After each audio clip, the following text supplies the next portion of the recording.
Tantor Audio, a division of Recorded Books, presents Inventing a Christian America. The Myth of the Religious Founding by Stephen K. Green, narrated by Gregg Rizzo. Preface. One of the more enduring themes in United States history is that of its religious founding. This narrative is pervasive in school textbooks, political lore, and the popular consciousness.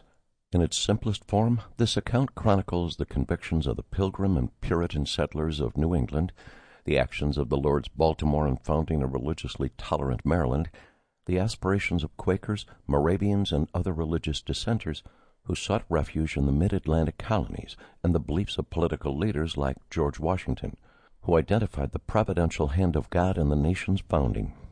People from all stations and walks of life, educators, school children, clergy, business leaders, and members of patriotic groups embrace and perpetuate this narrative. Yet claims of America's religious heritage, and here one must qualify that heritage as being Christian, or more accurately, Protestant, are not immune from controversy. The 2010 proceedings of the Texas State Board of Education highlighted the popularity and contention surrounding this narrative as board members rewrote the state's social science curriculum standards to emphasize Christian influences on the nation's founding. Still, this accounting is widely accepted, and it is particularly evident in the rhetoric of elected officials, including past and aspiring presidents. It has even made its way into a handful of Supreme Court opinions. It is also largely a myth. This book sets out to unravel the myth of America's religious foundings. To be more precise, this book examines how the idea of America's Christian origins became a central part of the nation's founding narrative. To do so, it explores the history behind the popular belief about the nation's religious origins, of Christian impulses behind America's settlement and in the creation of its public institutions, particularly its government and authorizing documents, the Declaration of Independence and Constitution, among others. To a degree, the idea that religion played a role in the settlement of what became the United States has a strong pedigree. Various peoples and communities immigrated to colonial America in search of the freedom to practice the religion unmolested. Religious diversity and experimentalism flourished in early America at levels unmatched throughout the rest of the world. The popular belief that settlers came to America to establish a regime of religious liberty, however, has less foundation. While this latter idea stands on its own, it also informs the second related myth that this book seeks to unravel, that the political values and governing structures that emerged during the founding period owe their lineage particularly to Christian influences.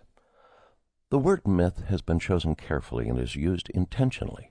Myth, as appears throughout this book, is not used to represent its popular definition of a fable or imaginary notion. The word is intended to be neither pejorative nor marginalizing. While those understandings can never be isolated from the word myth as used here, myth means an explanation of events that assists in the development of a cultural and national identity. Drawing from Webster's dictionary, a myth is a traditional story of ostensibly historical events that serves to unfold part of the worldview of a people. Ironically, later in life, Noah Webster became one of the leading purveyors of the myth of America's Christian origins. In providing explanations of events not personally remembered, myths legitimize the past while they provide a unifying narrative for a distinct people. Historical myths are needful in establishing national identity and stimulating patriotic pride. Accordingly, the purpose of this book is not to engage in the irresolvable debate over whether the founders were devout Christians or atheistical deists, of whether the people of the founding generation believed chiefly in divine providence and the role of religion in public life, or in separation of church and state.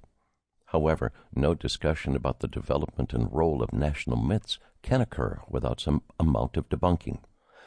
Rather, the book seeks to explain how the ideas of America's religious founding and its status as a Christian nation became a leading narrative about the nation's collective identity. Unraveling this myth is crucial if our nation is to come to grips with its religious past and its pluralistic future. A lack of historical knowledge and of the appropriate role of history in directing current legal and policy debates invites supplementation by mythical ideas. Historical misconceptions endanger our ability to work through ongoing issues about religious hegemony and equality, and of the appropriate role of religion in public life. Conflicts have frequently arisen due to misunderstandings about the significance of religion in the nation's founding. While on one hand, the myth of America's Christian founding reminds us of the ongoing importance of religion in the culture, it has had its dark side. The close association of American government with the Christian mission legitimized the forced Christianization of American natives and the destruction of their cultures and homelands. The identification of Protestant Christianity with Republican values led to the marginalization of Catholic immigrants during the 19th century, and belief in America's manifest destiny justified American imperialism throughout that century and into the next. Today, it encourages a form of American exceptionalism that justifies the exportation of American values while it reinforces suspicions about the compatibility of non-Christian faiths, such as fundamentalist Islam, with the American democratic experiment.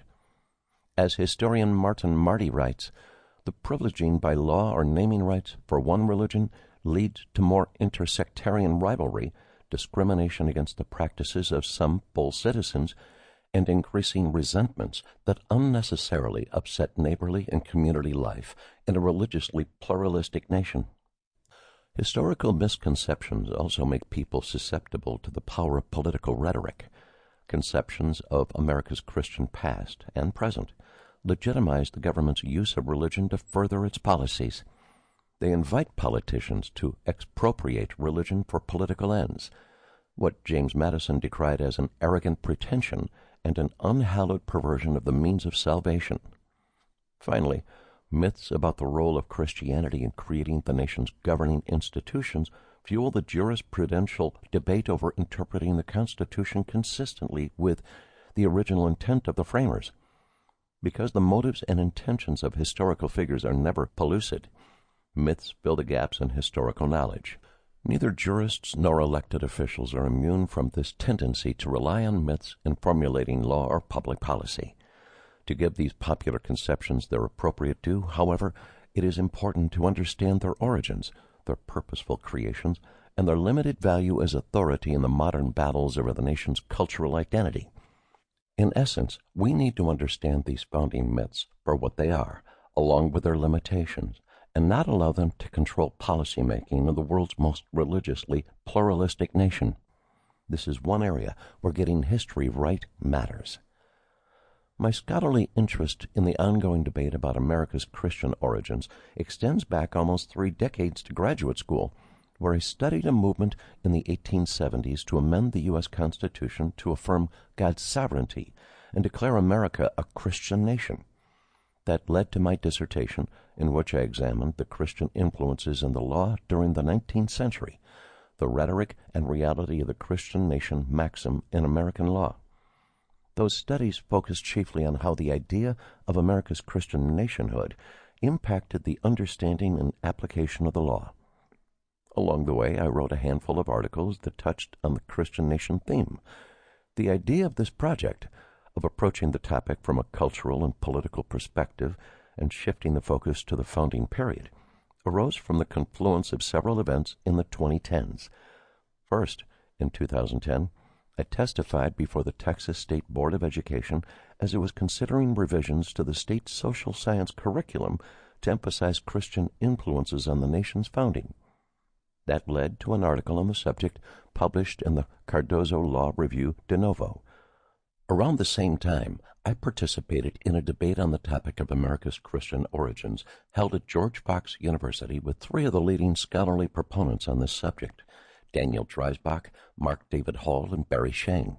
Since that time, Mark Hall and I have participated in a number of public discussions about how to interpret the religious impulses during the founding period. Finally, in 2014, I participated in a conference sponsored by the Liberty Fund where scholars discussed and debated the significance of various founding documents reproduced in Daniel and Mark's book, The Sacred Rights of Conscience. Introduction: The Christian Nation Debate, Methodological Fallacies, and the Role of Myths. One of the more popular and enduring accounts of America's past is that of its religious founding. Belief that the British American colonies were settled largely by religiously devout people in search of spiritual freedom, that the United States government was founded in part on religious principles, that the founders intended to create a Christian nation, and that America is a specially chosen nation whose success has been directed by divine providence, has resonated in the national psyche for generations. Versions of this account have existed since the founding era and have persisted through times of national distress, trial, and triumph. They represent a leading theme in our nation's historical narrative, frequently intertwined with expressions of patriotism and American exceptionalism. Opinion polls indicate that many Americans hold vague, if not explicit, ideas about the nation's religious foundings. According to a 2008 study by the First Amendment Center, over 50% of Americans believe that the U.S. Constitution created a Christian nation, notwithstanding its express prohibitions on religious establishments and religious tests for public office holding. A similar study conducted by the Pew Forum on Religion in Public Life revealed even higher numbers, noting that Americans overwhelmingly consider the U.S. a Christian nation. 2 in 3, 67%, characterize the nation this way. Other studies indicate that a majority of Americans believe that the nation's political life should be based on Judeo-Christian principles, if the nation's founding principles are not already. Assertions of the nation's religious origins and of divine providence behind the crafting of the governing instruments are especially popular among politicians. In fact, religious declarations by elected officials are so common today that they have become routine, if not banal. Frequently, allusions of God's providence are ambiguous and are used simply as a ceremonial flourish, obviating the need for further elaboration. President Ronald Reagan, who was not a devout churchgoer despite his support from the evangelical religious right, regularly alluded to the nation's providential past, remarking in one speech, "Can we doubt that only a divine providence placed this land, this island of freedom, here as a refuge for all those people in the world who yearn to breathe free?" One could argue that Reagan's embrace of a providential past was uncritical, if not undisciplined. In his acceptance speech at the 1980 Republican National Convention, Reagan displayed his legendary disregard for consistency by declaring America to be our portion of his creation, while praising the contributions of the deist Tom Paine. One particularly delicious statement is Dwight Eisenhower's iconic remark that our form of government has no sense unless it is founded in a deeply felt religious faith, and I don't care what it is. Usually such rhetoric does little more than affirm a national civil religion, where the nation's institutions and its destiny take on an indeterminate quasi-sacred quality. Such utterances largely fulfill a unifying ceremonial purpose. Many politicians, however, have gone farther by advancing specific claims about America's religious past and its significance for the present. At times, Reagan embraced a fuller notion of the myth. In a 1984 prayer breakfast, he declared that faith and religion play a critical role in the political life of our nation, asserting that the founders had affirmed this relationship. Those who created our country, Reagan remarked, understood that there is a divine order which transcends the human order. The founders viewed the government as a form of moral order which found its basis in religion. Reagan was not alone among politicians on the conservative spectrum. In May 2010, former Republican vice presidential candidate and Alaska Governor Sarah Palin declared on Fox News that people should go back to what our founders and our founding documents meant. They're quite clear that we would create law based on the God of the Bible and the Ten Commandments. It's pretty simple. And no modern politician drew more allusions to the nation's religious heritage than did George W. Bush. A conservative evangelical, Bush frequently revealed his belief in America's Christian origins, once affirming that our country was founded by men and women who realized their dependence on God and were humbled by his providence and grace.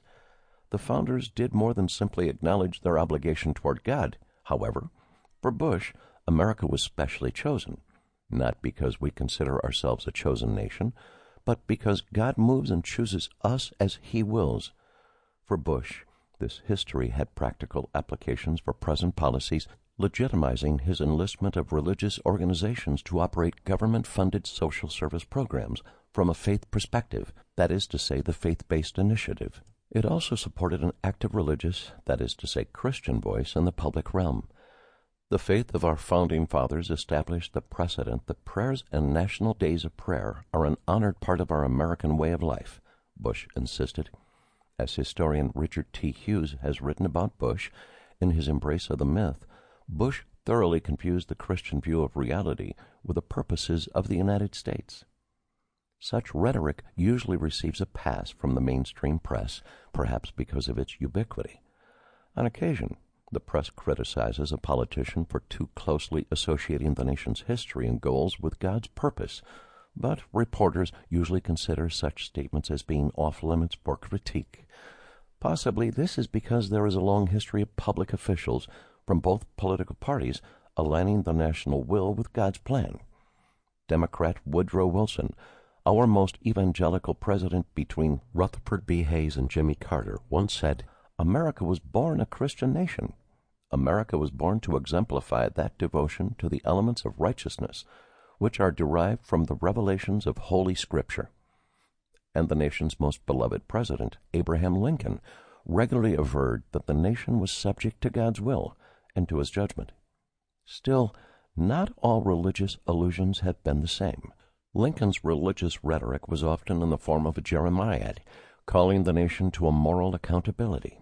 Lincoln was careful not to align God with the Union side during the Civil War, noting in his second inaugural address that both sides read the same Bible and pray to the same God while invoking his aid against the other. And Jimmy Carter, a devout Southern Baptist, also drew a line between supplicating God's blessings and sanctifying the nation. Despite the nuanced rhetoric of some of our political leaders, religious declarations by politicians perpetuate the impression that America was specially ordained by God and that the nation's governing documents and institutions reflect Christian values.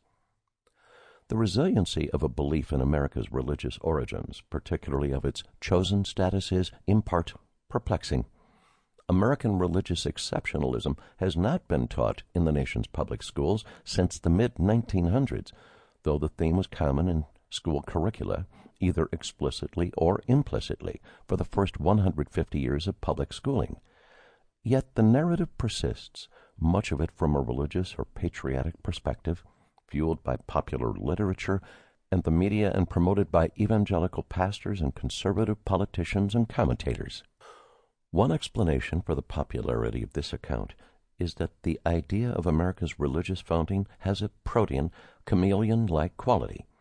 For many people, the concept may mean little more than that America was settled in part by religious dissenters who helped establish a regime of religious liberty unmatched in the world at that time. For a related group, it is the belief that religious perspectives and values pervaded the colonial and revolutionary periods, and that the founders, however they are defined, relied on those values, among others, in constructing the ideological basis for republican government. Closely associated with this last understanding is the sense that people of the founding generation were at ease with public acknowledgments of and support for religion, and that the founders believed that moral virtue was indispensable for the nation's well-being. A majority of Americans likely hold the mentioned views to one degree or another, and all of these perspectives find degrees of support in the historical record. The views, however, do not necessarily involve claims that America was specially chosen by God in the model of Old Testament Israel, or that promote a form of religious exceptionalism, that is, a belief in the unique status and mission of the United States in the world. The embrace of religious exceptionalism represents the chief ideological break between the perspectives and the remainder. The next view, in level of intensity, shares much in common with the last perspective, but elevates the role of religion from being one of many ideologies informing the founding era to a status of prominence. It argues that religion, frequently defined as Calvinism, was the chief energizing propulsion of the founding ideology, and that the American democratic system cannot be understood without appreciating its Christian roots. This perspective often emphasizes the religious piety of the founders and their generation. disputing claims that a majority of the early leaders were religious rationalists, or that the populace was generally non-church-going. The final perspective that can be distinguished under this broad taxonomy includes an additional claim of divine intervention in the nation's creation, that America was an especially chosen nation, and that the founders acted as they did due to God's providential guiding hand. Under this last perspective, the nation's past and founding documents assume an almost sacred quality, as can be appreciated due to the variety of potential understandings and fluidity between perspectives. It can be difficult to decipher what one means when speaking of America's Christian heritage, or of it being a Christian nation. A vague assertion is likely to resonate with a large number of people. Still, a distinctive argument about America's religious foundings, one that encompasses the last two perspectives, has emerged in recent years, finding an audience among religious and political conservatives. Ever since the nation's bicentennial, conservatives have raised claims about America's Christian heritage in their efforts to gain the moral and political high ground in the ongoing culture wars. These arguments take on several forms, from asserting that the founders relied on a pervasive Calvinist ideology when crafting notions of republicanism to claiming that the founders were devout Christians and were guided in their actions by divine providence. As evidence, proponents point to public statements and official actions during the founding period. For example, Thanksgiving Day proclamations that purportedly demonstrate a reliance on religious principles in the ordering of the nation's political and legal institutions. A plethora of books have been published that attest to the founders' religious piety and to their belief about the role of religion in civil government. Although these books are usually weak on historical scholarship, they project a degree of authority by frequently disclosing previously unknown historical data, purposely ignored, allegedly, by professional historians. The common theme, as expressed by popular evangelical author Tim LaHaye of the Left Behind series, is that an Orthodox Christian consensus existed at the time of the founding, and that the founders intended to incorporate Judeo-Christian principles into the founding documents. As another writer summarizes the claim, the history of America's laws, its constitutional system, the reason for the American Revolution, or the basis of its guiding political philosophy cannot accurately be discussed without reference to its biblical roots. Connected to this central theme is a second common claim, that scholars, judges, and the liberal elite have censored America's Christian past in a conspiracy to install a regime of secularism. Public school textbooks and college history courses generally avoid references to America's religious heritage, creating the impression in the minds of students that that past did not exist. LaHaye calls this omission a deliberate rape of history, asserting that the removal of religion as history from our school books betrays the intellectual dishonesty of secular humanist educators and reveals their blind hostility to Christianity. This account is promoted in textbooks published for private evangelical schools and Christian homeschoolers, with the popular God and Government asserting that there is a staggering amount of religious source material that shows the United States of America was founded as a Christian nation. But tragically, for generations, the true story of America's faith has been obscured by those who deny the providential work of God in history. Likely no person has written more about America's Christian past, or has done more to promote ideas of a distinct Christian nationhood than David Barton, a self-taught historian, who is the darling of conservative politicians such as Newt Gingrich, Mike Huckabee, and Glenn Beck. Barton asserts that virtually every one of the 55 founding fathers who framed the Constitution were members of Orthodox Christian churches, and that many were outspoken evangelicals. According to Barton, these men believed that God intervened directly in the founding process and intended for Christian principles to be integrated into the operations of government. Even though scholars overwhelmingly criticize his writings, particularly his methodology of cherry-picking quotations of leading figures, Barton's interpretation commands a large following. Religious and political conservatives, predisposed to distrust the liberal academy, remain impressed by Barton's massive collection of historical documents demonstrating a Christian consensus at the founding. One scholar sums up this overall phenomenon. The number of contemporary authors on the quest for a Christian America is legion. The Christian America concept moves beyond a simple and fundamental acknowledgement of Christianity's significance in American history to a belief that the United States was established as a decidedly Christian nation, driven by the belief that separation of church and state is a myth foisted upon the American people by secular courts and scholars. Defenders of Christian America historiography claim they are merely recovering accurate American history from revisionist historians conspiring to expunge any remnant of Christianity from America's past. In characterizing the issue in such dire terms for people of faith, it is little wonder that the claim of America's special religious past continues to resonate. To a degree, these proponents, I will term them religionists, are not tilting at imaginary windmills. For more than 60 years, the dominant legal interpretation of the nation's constitutional founding was that the founders intended to establish a high wall of separation between church and state, as Supreme Court Justice Hugo Black declared in 1947. The model was Thomas Jefferson's metaphorical wall, and its scripture was James Madison's memorial and remonstrance, not those annoyingly contrary actions like the First Congress's appointment of a chaplain in 1789.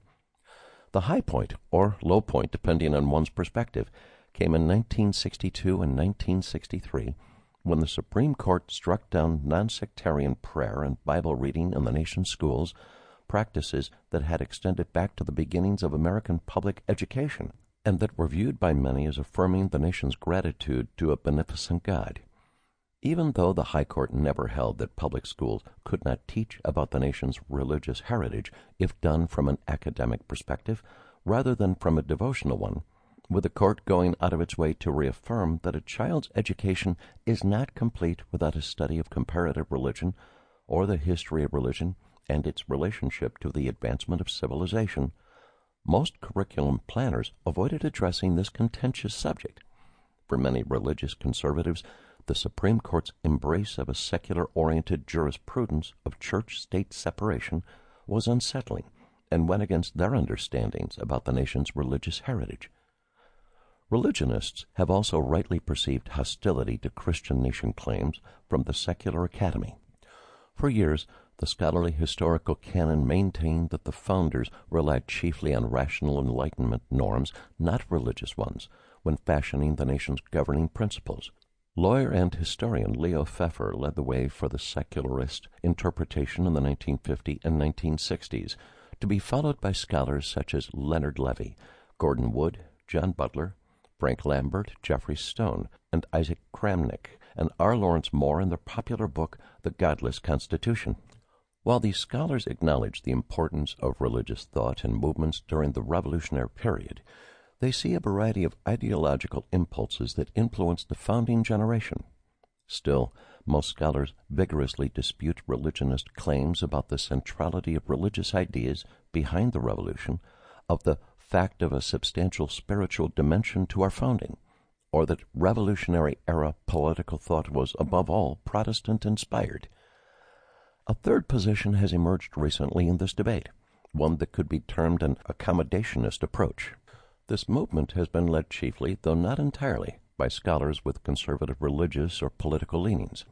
Their scholarship has sought to document the diversity in religious sentiment, particularly forms of Protestant orthodoxy, among members of the founding generation, including those within the political leadership.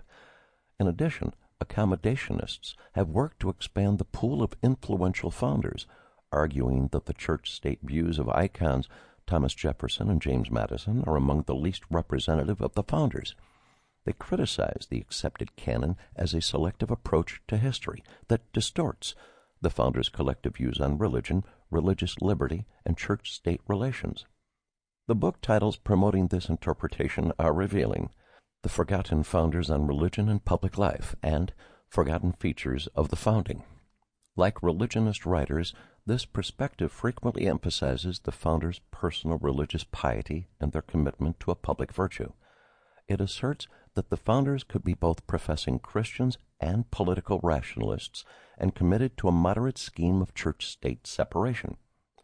These scholars frequently side with the religionists regarding the founders' belief in divine providence and the reliance on higher norms when conceptualizing legal rights and liberties.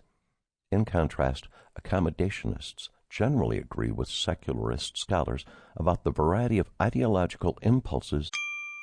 Sample complete. Ready to continue?